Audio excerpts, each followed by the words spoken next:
একদিন ছোটবেলায় আমার মা দরজার ছিটকারি, রান্নাঘরের দরজার ছিটকারি লাগাচ্ছি, আর আমি এতটুকু বড়। আমি নাগাল পাচ্ছিলাম না। আমি ভাবছিলাম যে কবে মায়ের সমান হবো। দেখতে দেখতে আজকে এমনই অবস্থা করলে তোমরা, একদম এই যে এটা গলায় পরিয়ে দিলে, যেটা পড়লে পর মনে হয় যে একজন বৃদ্ধ লোক, তাই না? হ্যাঁ, যাই হোক, এটা তো গ্রহণ করলাম, কিন্তু আমি পড়বো না এই কারণে যে আমি বৃদ্ধ হতে চাই না।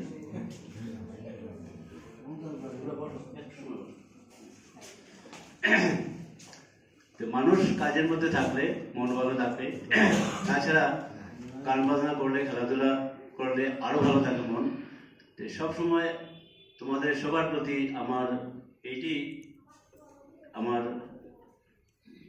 ইচ্ছে থাকবে যে নিজেকে যতটুকু পারো সবাই মিলে কাজের মধ্যে, গান বাজনার মধ্যে, খেলাধুলার মধ্যে নিজেকে রাখবে। তাহলে যে নেগেটিভ এনার্জিগুলো আশেপাশে ঘুরছে, সোসাইটি তো নেগেটিভ এনার্জিতে ভর্তি, তো নিজেকে পজিটিভ করতে গেলে ওই একটাই রাস্তা, আমাকে নিজেকে সুস্থ রাখতে লাগবে। অসুস্থ করার জন্য সমস্ত সমাজ কিন্তু অসুস্থ, তোমাকে অসুস্থ কিভাবে করা যায় সেই চেষ্টাই করছে, শুধু ভিতরে না, বাইরে ভিতরে সব জায়গাতেই সেই চেষ্টা চলছে। এটা নিজেকে সুস্থ রাখতে গেলে মেডিসিন আমার নিজেকে নিতে হবে। কাজেই মেডিসিনটা হচ্ছে যে আমি সব সময় আমি নিজেকে ভালো জিনিসের মধ্যে রাখবো। আর দেখতে গেলে আমি মাত্র এই কলেজে 5.5 বছর কাজ করলাম, যেটা মার্শাল বলল। এই 5.5 বছর করেছি, বাকি কাজ করার সুযোগ আমাকে সরকার দেয়নি। সরকার দিলে হয়তো আমি এই কলেজকে আরো অনেক কিছু করতে পারতাম। বিশেষ করে সায়েন্স স্ট্রিমটা একদম হাতের নাগালের মধ্যেই ছিল, যেটা পাথাগান্ধী কলেজে তারপর নিয়ে গেছে। এইভাবে যেন না হয় যে কলেজে এমন একজন অ্যাডমিনিস্ট্রেশন চললো, যে অ্যাডমিনিস্ট্রেশনের অধীনে আমরা থাকলাম, শুধু থাকলাম, আসলাম কলেজটা একদিন, যেটা আগে ঘটেছে আমি আসার আগ পর্যন্ত সেটা আমি দেখেছি যে এই অবস্থা ছিল কলেজটা। এ ধরনের অবস্থা যাতে না হয়, কারণ সবার ভিতরে এখন আমি মনে করি পজিটিভ এনার্জি সবার ভিতরে আছে, কাজ করার একটা উদ্যম বা উদ্যোগ বা ইচ্ছা আছে সবার মধ্যে। সেই ইচ্ছাটা বজায় রাখতে লাগবে যে আমি আগামী দিনে এভাবে আমার ডিপার্টমেন্টকে এগিয়ে নিয়ে যাব।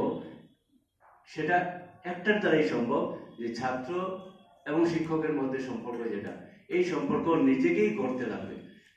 ছাত্র এবং শিক্ষকের মধ্যে যদি সম্পর্কটা থাকে, তাহলে নিশ্চয়ই ছাত্ররা ওই শিক্ষকের জন্য কলেজে আসবে।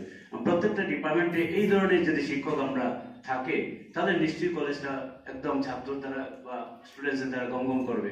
কাজে প্রত্যেক শিক্ষককে বুঝতে লাগবে যে আমি আছি তাদের জন্য, কাজের জন্য, ছাত্রের জন্য। ছাত্ররা যদি না থাকে আমার অস্তিত্ব নেই। কাজে ছাত্র এবং শিক্ষক, ছাত্র আছে তার জন্যই শিক্ষক আছে, শিক্ষক আছে তার জন্য ছাত্র নয়, ছাত্র আছে তার জন্যই আমি আছি। ছাত্র যদি না থাকে আমার অস্তিত্ব নেই, এবং আমার অস্তিত্ব যদি না থাকে তাহলে সরকার আমাকে বসিয়ে বসিয়ে টাকা দেবে না, কোনো বেতন দেবে না। সেটা কিন্তু মনে রাখতে লাগবে। কাজে যেই এই চেয়ারে বসুক না কেন, ও কি করছে সেটা ওর ব্যাপার, আমি কি করছি সেটা আমার নিজেকে মনে রাখতে লাগবে যে আমি কি করছি। সেই কারণে আমার সরকার যে এই যে গাইডলাইনগুলো আসছে অনেক কঠিন হচ্ছে, কঠিন তো লেখাপড়ায় হচ্ছে, কিন্তু আসলে কি কঠিন না, আমাদের মানসিকতা, আমাদের কাজকর্মের মধ্যে দিয়ে সেগুলো রিফ্লেক্টেড হতে লাগবে। তাহলে আর গাইডলাইনকে অনুসরণ করতে লাগবে না। গাইডলাইন কিসে? ন্যাক কবে এলো? ন্যাক তো অনেক পরে এসছে, তার আগে আমরা কি চলছি না? আমরা তো অনেক আগে চলছি, অনেক সুন্দরভাবে চলছি, কিন্তু ন্যাক আসাতে আরো সুন্দর হচ্ছে। অনেক কলেজগুলো যেগুলো অবস্থা খারাপ ছিল সেগুলো অনেক ভালো হয়েছে, ইনফ্রাস্ট্রাকচার আরো ভালো হয়েছে। তো এগুলো দিকে নজর রাখতে হবে। আমরা যারা আমার কলিগ, যারা টিচিং, নন টিচিং স্টাফ, সবার সেই পটেনশিয়াল অনেক বেশি আছে আমি জানি। অনেক বেশি, যার জন্য আজকে আমরা ন্যাকে গ্রেডে 2.39 আমরা আনতে পেরেছি মাত্র 4-এর মধ্যে। নতুন কলেজগুলোতে 7 পয়েন্ট থাকে, নতুন কলেজ এগুলোতে প্রথম হয়তো ওরা ভেবেছিল যে 7 পয়েন্ট নতুন, আমরা তো থার্ড সাইকেলে কাজেই পড়ে সার্টিফিকেট জন্য এসছে 2.39 আউট অফ 4, এই কথাটা লেখা আছে নাকি। যাই হোক, আমি সবাইকে অনেক স্নেহ করি, তাই বলে ওই যে গালাগালি যে রাগ করেছি, যেমন তনুশ্রীকে প্রায় বলতাম যে তোমার চাকরি বাজানোর দায়িত্ব তোমার, আমি আছি তাই বলছি, অন্য কেউ আসলে তোমাকে বলবে না সেটা। এই যে তনুশ্রীকে আমি প্রায় বলতাম, তনুশ্রী ওই সময় একটু স্যার আমাকে সবার সামনে বললেন, সবার সামনে না, কে সবার সামনে, এগুলো দেখার দরকার নেই, কে বলছে না, একজন আমার নিজের অভিভাবক বলছে, এটা যদি মনে করি তাহলে আর কিছু নেই, যে আমাকে বলছে একটা ভালো জিনিস, আমি সেটা গ্রহণ করব, আমি প্রতিটি মুহূর্তে সেটাই মনে করি। যারা বলছে না তারা বুঝতে লাগে যে এরা আমার ভালো চায় না, এরা আমার ভালো চায় না, আমি একটা বিপদে পড়ি সেটাই চাই।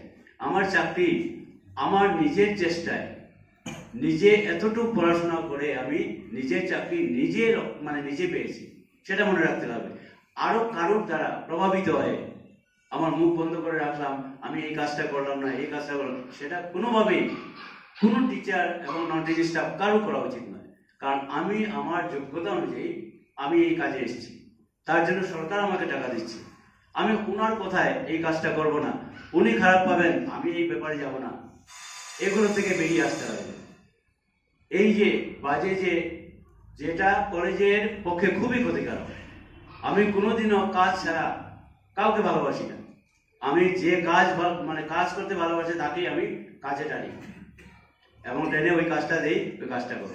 যাদেরকে যে অল্প সংখ্যক যাদেরকে কাজ দেই নাই, তারা বুঝতে লাগবে তাদের কাজ করার নিজের মানসিকতা নেই, আর এদেরকে যদি দেই তাহলে আমরা যতদূর এগিয়ে গেছি তার চাইতে অনেক পিছনে আমরা চলে যাব।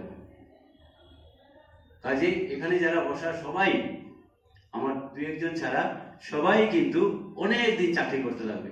কাজে কারো দ্বারা প্রভাবিত না হয় সবাইকে বুঝতে লাগবে যে আমি আমার যোগ্যতায় কাজে এসেছি, আমার যোগ্যতায় আমি স্টুডেন্টসকে আনবো আমার ক্লাসে, তার জন্য আমি কারোর নির্দেশ আমার দরকার নেই। কারণ আমার চাকরিটাই হয়েছে ছাত্রদের জন্য, ছাত্রদের পড়াবার জন্য।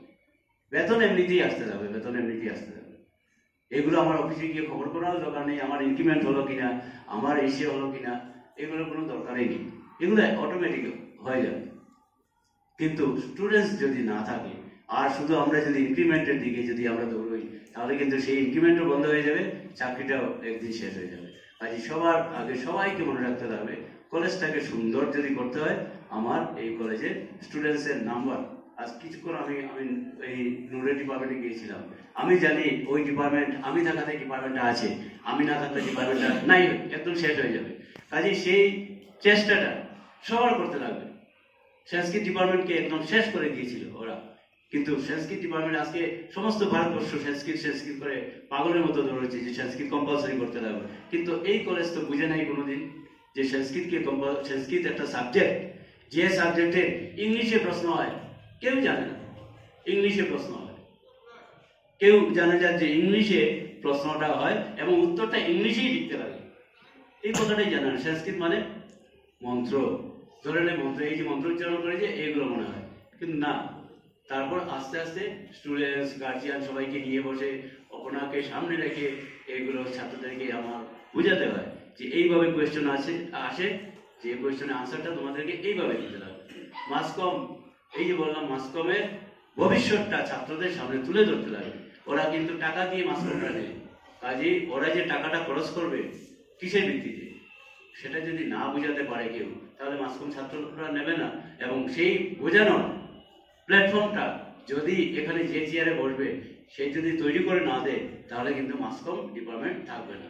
আজকে আমরা যে ডিপার্টমেন্ট আছে বলে আমরা গৌরবান্বিত যে শুধুমাত্র আমাদের কলেজে মাস কমিউনিকেশন আছে, এই বড় বড় কলেজে নেই, কিন্তু সেই মাসকম রক্ষা করার দায়িত্ব কিন্তু আমাদের, সেটা কিন্তু লক্ষ্য রাখতে হবে। যে আজকে যেসব ডিপার্টমেন্ট মানে সামনের দিকে এগিয়ে আসছে তার মধ্যে একটা কিন্তু মাস কমিউনিকেশন। তো এইভাবে প্রত্যেকটা সাবজেক্টই গুরুত্বপূর্ণ, প্রত্যেকটা সাবজেক্টকেই আমাদের গুরুত্ব দিয়ে মানে সবাইকে সহযোগিতা করতে লাগে। যে শুধু আমার ডিপার্টমেন্টের ছাত্র আসুক আর ওই ডিপার্টমেন্টে না, আমার ডিপার্টমেন্টে যদি 100 আসে আর আমার যদি একটু বেশি থাকে আমি ওই ডিপার্টমেন্টকে দেবো। আমি শুধু করতে থাকবো এই ধরনের মানসিকতা থাকলে কিন্তু কলেজ বন্ধ হয়ে যাবে।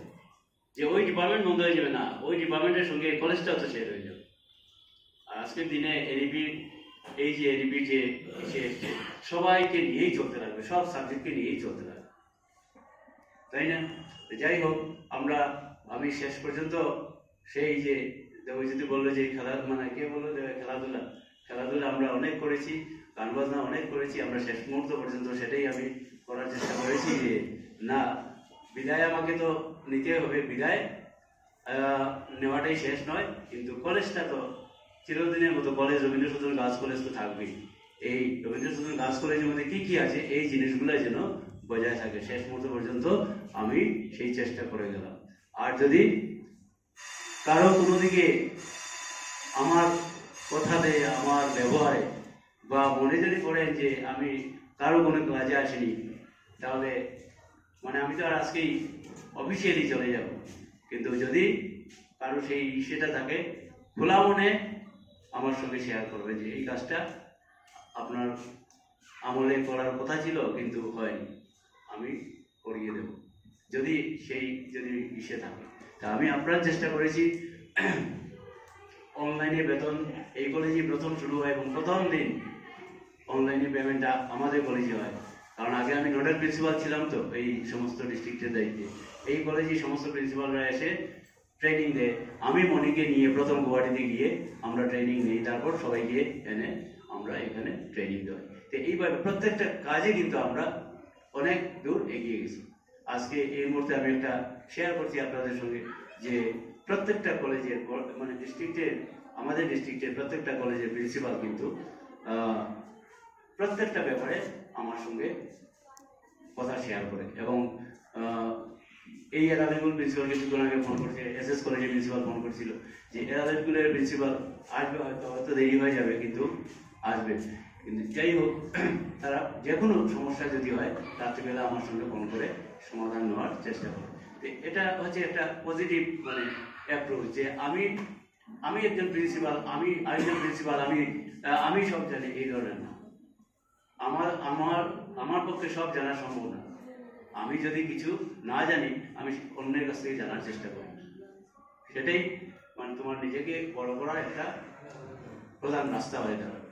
আর এই সবাইকে বলবো অনেক অনেক শুভেচ্ছা থাকলো সবার প্রতি, এবং আগামী দিনেও আমার এই ছাত্রীগুলো কিন্তু মানে অনেক পরিশ্রম করছে। ওরা নেকের থেকে শুরু করে এখন পর্যন্ত, নেকের সময় আপনারা সবাই দেখেছেন যে ওদের যে পরিশ্রম।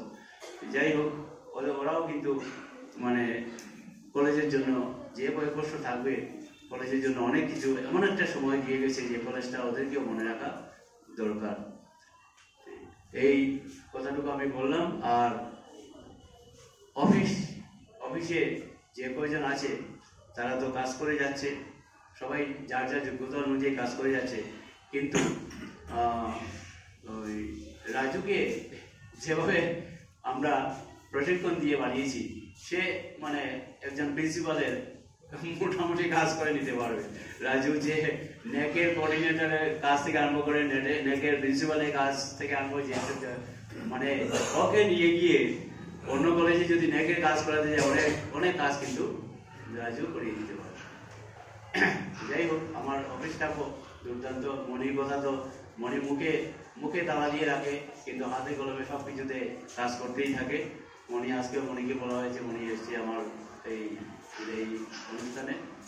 আর দয়াময় অনেক ঠান্ডা, এত সুন্দরভাবে কাজ করে যে অনেক শক্ত জিনিসও গলে যায়।